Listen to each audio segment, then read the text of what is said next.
حضرت علی رضی اللہ تعالی عنہ سے پوچھا گیا سب سے مشکل سوال۔ اے علی، والدین کی وراثت میں مرد کے 2 اور عورت کا 1 حصہ کیوں رکھا گیا ہے، جبکہ اسلام تو مساوات کا درس دیتا ہے؟ حضرت علی رضی اللہ تعالی عنہ اچانک سے خاموش ہو گئے۔ مسجد میں منافقین خوش ہونے لگے کہ آج تو علی پھنس گئے۔ اس سوال کا جواب رسول اللہ صلی اللہ علیہ وآلہ وسلم بھی بسم اللہ الرحمن الرحیم۔ ایک مرتبہ حضرت علی رضی اللہ تعالی عنہ کوفہ کی مسجد میں تشریف فرما تھے۔ مجمع میں شام سے آیا ہوا ایک مسافر بھی تھا۔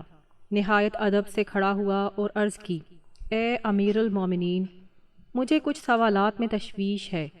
میں آج یہاں آپ کی موجودگی کا سن کر آپ سے چند سوالوں کے بارے میں جاننے کے لیے آیا ہوں۔ میں آپ سے ان کے متعلق درست معلومات چاہتا ہوں۔ آپ رضی اللہ تعالی عنہ نے جواب دیا، اگر تم سوالات پوچھنا چاہتے ہو تو پوچھو، اگر جلد بازی یا بحث کا ارادہ رکھتے ہو تو محفل کے آداب کو دیکھو اور خاموشی سے بیٹھ جاؤ۔ یہ مکالمہ سن کر ہجوم میں لوگ بھی آپ کی جانب متوجہ ہوئے۔ اس شخص نے حضرت علی رضی اللہ تعالی عنہ سے سوالات کا آغاز کیا اور کہا، اے امیر المومنین، مجھے یہ بتائیے کہ تخلیق کائنات میں اللہ نے سب سے پہلے کس کو تخلیق کیا؟ حضرت علی رضی اللہ تعالی عنہ نے فرمایا، اللہ تعالیٰ نے سب سے پہلے نور کو پیدا کیا۔ اس نے پھر سوال کیا، اللہ تعالیٰ نے زمین اور پہاڑوں کو کس چیز سے بنایا؟ آپ رضی اللہ تعالی عنہ نے فرمایا، اللہ نے آسمانوں کو پانی کے بخارات سے، زمین کو پانی کی جھاگ سے اور پہاڑوں کو پانی کی موجوں سے بنایا۔ پھر اس نے سوال کیا کہ مکہ کو ام القریٰ کیوں کہا جاتا ہے؟ آپ رضی اللہ تعالی عنہ نے فرمایا، ام القریٰ کے معنی ہے ہر ترتیب کی ماں، کیونکہ زمین کی ہر چیز اس کے نیچے سے بچھائی گئی، اسی لیے عرب کے شہر مکہ جہاں بیت اللہ شریف ہے اسے ام القریٰ کہا جاتا ہے۔ اس آدمی نے اگلا سوال کیا، زمین کے اوپر کے آسمان کو کس چیز سے پیدا کیا گیا؟ آپ نے جواب دیا، رکی ہوئی موج سے۔ پھر اس نے عرض کی، اے امیر المومنین، سورج اور چاند کا طول و عرض کتنا ہے؟ آپ نے جواب دیا، 900 فرسخ ضرب 900 فرسخ۔ فرسخ فارسی زبان کا لفظ ہے، ایک فرسخ میں 10 کلومیٹر لمبائی گنی جاتی ہے۔ اس نے اگلا سوال کیا، ستارے کا طول و عرض کتنا ہے؟ آپ نے جواب دیا، 12 فرسخ ضرب 12 فرسخ۔ اس اجنبی نے نہایت ادب سے درخواست کی کہ اے امیر المومنین، جیسا کہ قرآن پاک میں 7 آسمانوں کا ذکر آیا ہے، آپ ہمیں ان 7 آسمانوں کے نام اور ان کے رنگ بیان کر دیجئے۔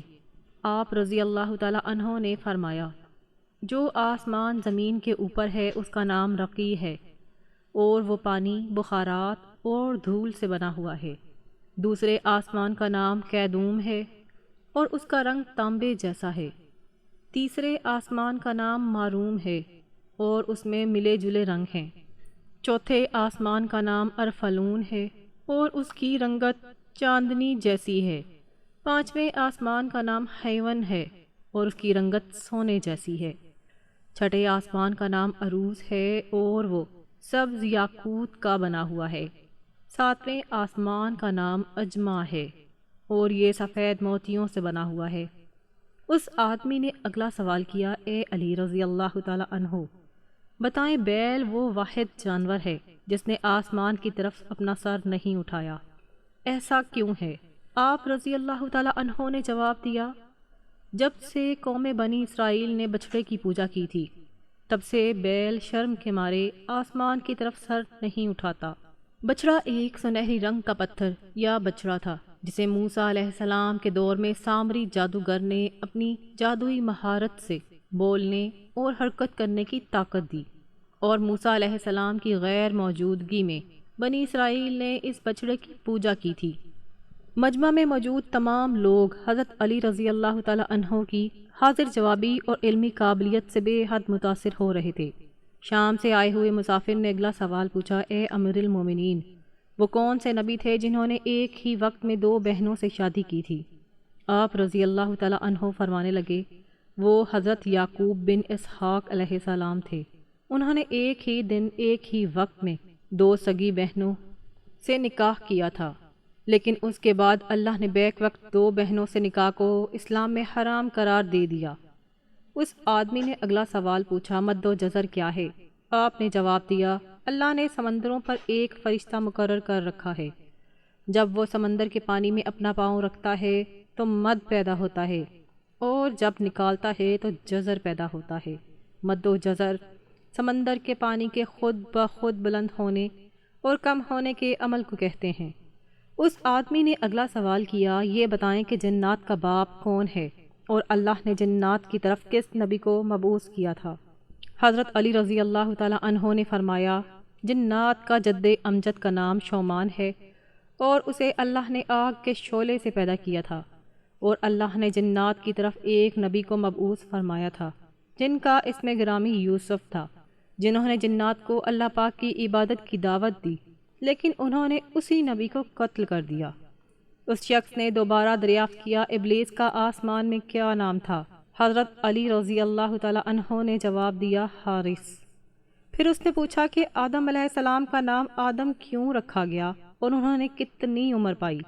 تو آپ رضی اللہ تعالی عنہ نے فرمایا، کیونکہ وہ عدیم الارض یعنی نایاب زمین کی کھال سے بنائے گئے تھے، اس لیے ان کا نام آدم رکھا گیا، اور انہوں نے 900 سال عمر پائی۔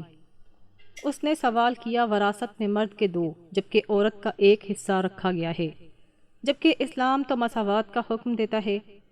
تو آپ رضی اللہ تعالی عنہ فرمانے لگے، جنت میں حضرت حوا علیہ السلام نے جو خوشہ اٹھایا تھا اس پر گندم کے 3 دانے تھے، انہوں نے خود 1 رکھا، جبکہ آدم علیہ السلام کو 2 دیے، کیونکہ وہ ہمارے جد ہیں، اسی لیے اسی نسبت سے وراثت میں مرد کے 2 اور عورت کا 1 حصہ مقرر ہوا۔ اس نے پوچھا، مخدوم کون سے نبی پیدا ہوئے؟ آپ رضی اللہ تعالی عنہ نے فرمایا، اللہ نے آدم علیہ السلام اور ان کے بیٹے شیس علیہ السلام، حضرت ادریس علیہ السلام، سام بن نوح علیہ السلام، حضرت داؤد علیہ السلام، حضرت سلیمان علیہ السلام، حضرت لوط علیہ السلام، حضرت اسماعیل علیہ السلام، حضرت موسیٰ علیہ السلام، حضرت عیسیٰ علیہ السلام اور حضرت محمد صلی اللہ علیہ وآلہ وسلم کو مخدوم پیدا فرمایا۔ اس شخص نے دریافت کیا، روئی زمین پر شیر سب سے پہلے کس نبی نے عرض کیے؟ آپ رضی اللہ تعالی عنہ نے جواب دیا، حضرت آدم علیہ السلام نے۔ جب حضرت آدم علیہ السلام زمین پر اتارے گئے اور انہوں نے ہر طرف زمین کی خاک اور وسعت اور ہوا کو دیکھا، اور پھر جب شیطان کے وسوسے کی وجہ سے قابیل نے حابیل کو قتل کیا، تو آدم علیہ السلام نے شدید غم میں یہ اشعار کہے جن کا ترجمہ ہے، اور ان کے رہنے والے بدل گئے، اور زمین کا چہرہ خراب اور گرد آلود ہو چکا ہے، رنگ و ذائقہ رکھنے والی چیز بدل گئی، اور خوبصورت چہرے کی بشاشت ماند پڑ گئی۔ میں اپنے بقائے حیات کو غم سمجھتا ہوں، اور کیا زندگی کے خاتمے کی وجہ سے مجھے چین مل سکے گا؟ میں آنسو آخر کیوں نہ بہاؤں، کیونکہ حابیل قبر میں دفن ہو چکا ہے اور قابیل نے اپنے بھائی کو قتل کر دیا۔ ہائے غم و حسرت، سانولا سلونا بیٹا گم ہو گیا۔ یہ بات سن کر سبھی حاضرین خاموش ہو گئے۔ پھر وہ شام کا شخص بولا، امیر المومنین، حضرت آدم علیہ السلام جنت سے نکالے جانے کے غم میں کتنا عرصہ روئے؟ آپ رضی اللہ تعالی عنہ نے فرمایا، آپ 100 سال تک روتے رہے۔ شامی شخص نے پھر سوال کیا، کفر کی ابتدا کس نے کی اور پہلا کفر کس نے کیا؟ آپ رضی اللہ تعالی عنہ نے جواب دیا، کفر کی ابتدا ابلیس سے ہوئی اور وہی کائنات کا پہلا کافر ہے۔ اور پھر اس شخص نے آخری سوال کیا، حضرت نوح علیہ السلام کا اصل نام کیا تھا اور ان کی کشتی کا طول و عرض کتنا تھا؟ تو آپ رضی اللہ تعالی عنہ نے جواب دیا، نوح علیہ السلام کا اصل نام سکن تھا۔ انہیں نوح علیہ السلام کہنے کا سبب یہ تھا کہ انہوں نے 950 برس تک قوم پر نوحہ کیا تھا۔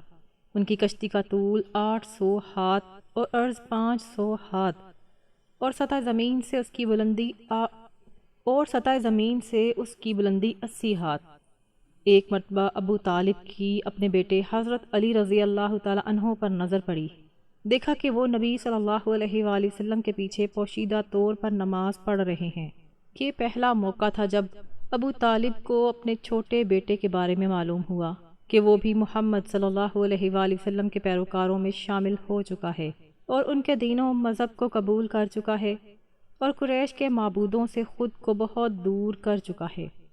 جب لڑکے نے نماز پوری کر لی تو اپنے والد کی جانب پام مردی اور استقلال کے ساتھ متوجہ ہوا اور بلا تعمل پکار کر کہنے لگا، ابا جان، میں اللہ اور اس کے رسول صلی اللہ علیہ وآلہ وسلم پر ایمان لے آیا ہوں، اور میں نے ان حضرت صلی اللہ علیہ وآلہ وسلم کے لائے ہوئے دین کی تصدیق اور اتباع کی ہے۔ ابو طالب نے کہا، یاد رکھو، یہ شخص آپ کو خیر و بھلائی کی ہی دعوت دیتا ہے، بس اس کے دامن سے وابستہ رہو۔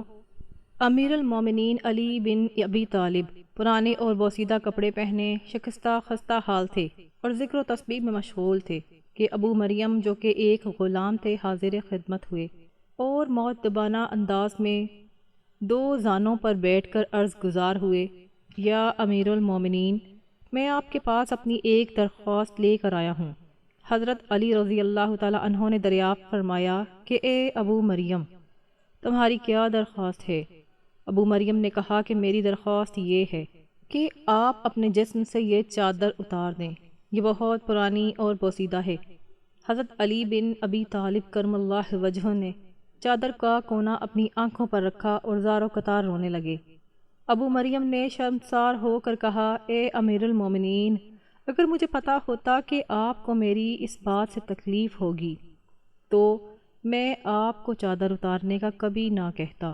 جب امیر المومنین کے آنسو ذرا تھمے تو آنسو پوچھتے ہوئے فرمایا، اے ابو مریم، اس چادر سے میری محبت روز بروز بڑھتی جاتی ہے، کیونکہ یہ چادر مجھے میرے خلیل اور میرے حبیب نے ہدیہ کے طور پر دی تھی۔ ابو مریم نے بنظر استعجاب پوچھا، اے امیر المومنین، آپ کے خلیل کون ہیں؟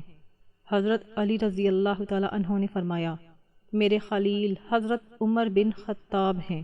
بلا شبہ حضرت عمر رضی اللہ تعالی عنہ ان کے ساتھ مخلص تھے، اللہ تعالیٰ نے بھی ان کے ساتھ بھلائی کی۔ پھر حضرت علی کرم اللہ وجہ الکریم دوبارہ رونے لگے، حتیٰ کہ آپ کے سینہ مبارک سے گونجدار آواز آنے لگی۔ حضرت علی مرتضیٰ رضی اللہ تعالی عنہ کی ذرا گم ہو گئی، جب تلاش کی تو ایک یہودی کے پاس سے ملی۔ آپ نے اس یہودی سے فرمایا، یہ میری ذرا ہے، میں نے یہ ذرا نہ فروخت کی اور نہ کسی کو ہبہ کی تھی۔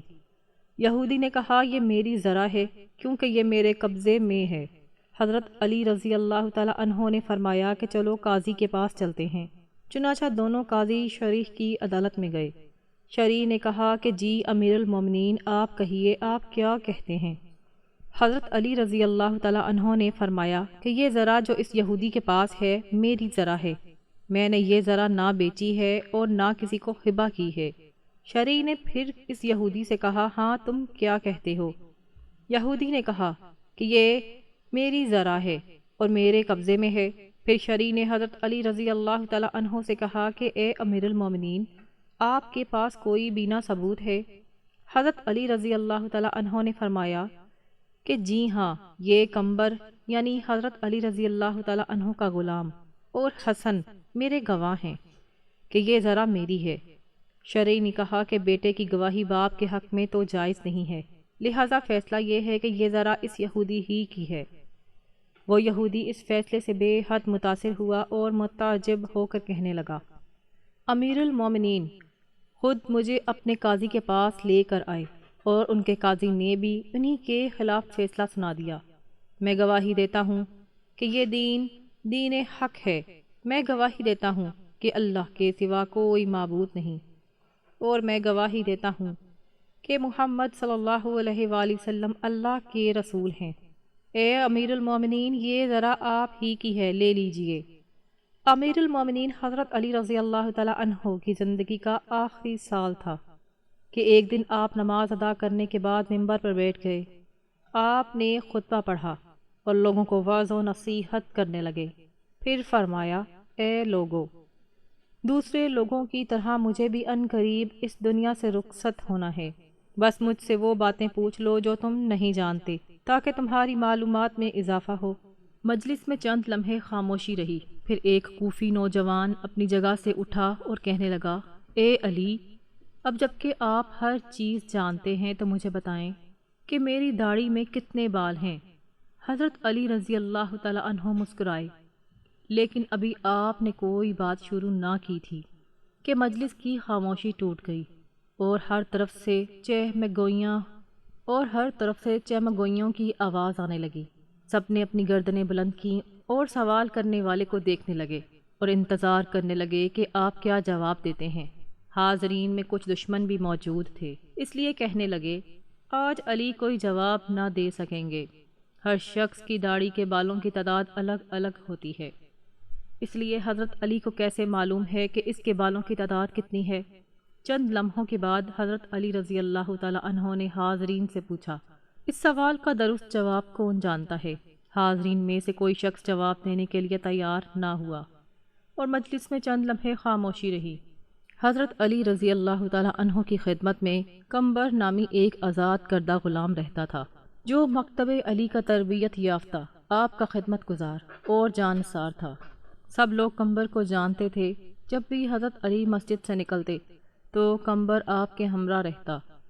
اس موقع پر بھی کمبر دروازے پر نہایت خاموشی سے کھڑا مسجد میں ہونے والی گفتگو سن رہا تھا۔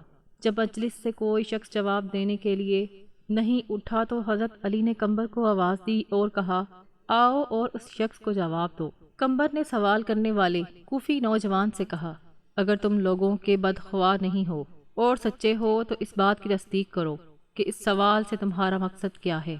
ایسا معلوم ہوتا ہے کہ تمہارا مقصد اپنے علم میں اضافہ نہیں ہے، بلکہ تمہاری غفلت اور بدبختی نے اس پر آمادہ کیا ہے کہ مسلمانوں کے پیشوا سے عجیب و غریب سوالات پوچھو۔ یاد رکھو، حضرت علی کو وہ تمام باتیں معلوم ہے جس میں تمہاری بھلائی ہے۔ میں تمہیں جواب دے سکتا ہوں، لیکن اس سے قبل کہ تمہارے سوال کا جواب دوں تمہیں معلوم ہونا چاہیے کہ تمہاری داڑھی کے ہر بال میں ایک شیطان چھپا بیٹھا ہے، جو تمہارے دل میں وسوسے ڈالتا ہے اور تمہیں راہ راست سے دور کر رہا ہے۔ ہماری رہنمائی کے لیے اللہ تعالیٰ کی کتاب موجود ہے، اس میں کوئی کمی بیشی نہیں ہے، لیکن اللہ تعالیٰ کی کتاب بھی آسمان کے ستاروں، فرشتوں اور پیغمبروں کی تعداد بیان نہیں کرتی، اس لیے کہ کئی چیزوں کا شمار کرنا بے حاصل ہے جب تک کہ اس میں فائدہ نہ ہو۔ سوال کرنے والا ابھی تک نہایت بے صبر تھا، اس لیے کہنے لگا، اے کمبر، تو نے واضح نصیحت تو کر دی لیکن میرے سوال کا جواب نہیں دیا۔ کمبر نے کہا، اگر تم سمجھتے ہو کہ تمہاری داڑھی کے بالوں کی گنتی تمہارے لیے سود مند ہو سکتی ہے تو میں تجھے اس کا جواب بھی دے سکتا ہوں اور تمہیں مطمئن بھی کر سکتا ہوں۔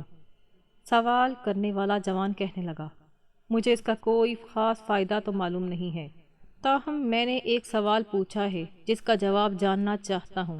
کمبر نے کہا، مجھے بھی اس میں کوئی فائدہ نظر نہیں آتا، لیکن ایسے سوال کی حیثیت دوسروں کا وقت ضائع کرنے اور بچوں کے افکار کو گمراہ کرنے کے علاوہ کچھ نہیں ہے۔ لیکن ابھی تک اپنے سوالوں کا جواب مانگنے پر اصرار کر رہے ہو۔ کیا تم گنتی اور حساب جانتے ہو اور 1000 سے لے کر 10,000 تک گنتی کر سکتے ہو؟ اس نے کہا، ہاں جانتا ہوں۔ کمبر نے کہا، جو لوگ عقل مند ہیں وہ کئی مفید کام کرتے ہیں۔ اگر تجھے کسی کام کی فکر نہیں ہے اور نہ ہی کوئی مفید سوال پوچھنا چاہتے ہو تو میں بھی سمجھتا ہوں کہ ممکن ہے اس گنتی سے تمہارا کوئی ذاتی مسئلہ حل ہو جائے گا۔ بہرحال یہ کام نہایت آسان ہے۔ تمہاری داڑھی کافی لمبی ہے، اسے کینچی سے کاٹ دو اور اپنے سامنے رکھو اور بیٹھ کر نہایت آرام سے گنتی کر لو کہ اس میں کتنے بال ہیں۔ اگر آپ ابھی راضی نہیں ہو تو مجھے بتاؤ۔ مسجد میں بیٹھے ہوئے لوگ بہت خوش ہوئے، کئی چہروں پر مسکراہٹ چھا گئی اور گنگناہٹ شروع ہو گئی۔ دوست اور دشمن ایک دوسرے کو دیکھنے لگے۔ دشمنوں نے کہا، ہم بھی اس موضوع سے غافل تھے، کمبر درست کہتا ہے۔ نادان دوست کہنے لگے، واقعی عجیب سوال اور عجیب جواب تھا۔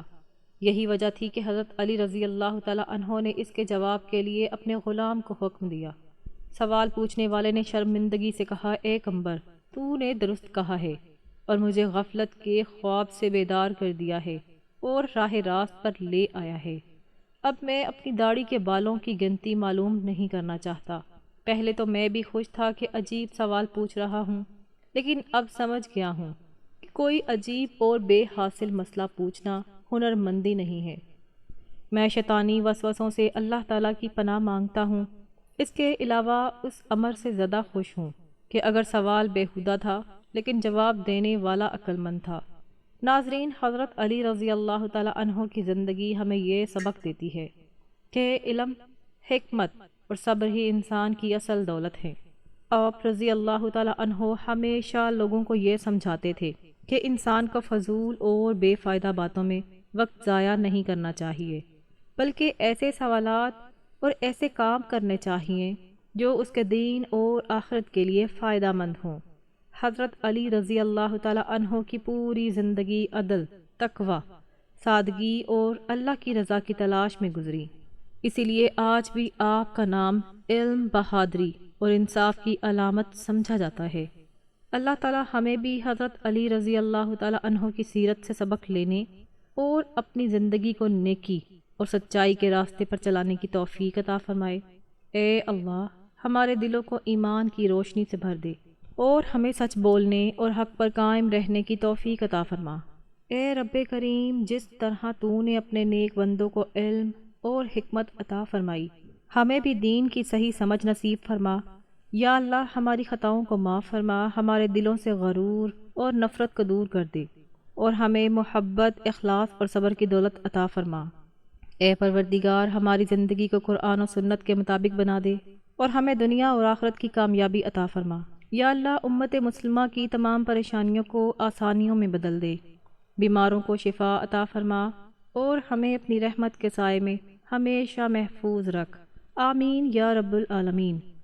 محترم ناظرین، اگر ہماری آج کی ویڈیو اچھی لگی ہو تو اس کو لائک کریں، دوستوں میں شیئر کریں اور چینل کو سبسکرائب کر دیں۔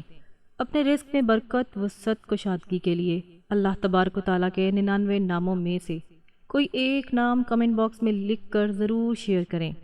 اللہ تعالیٰ ہم سب کا حامی و ناصر ہو۔ جزاک اللہ۔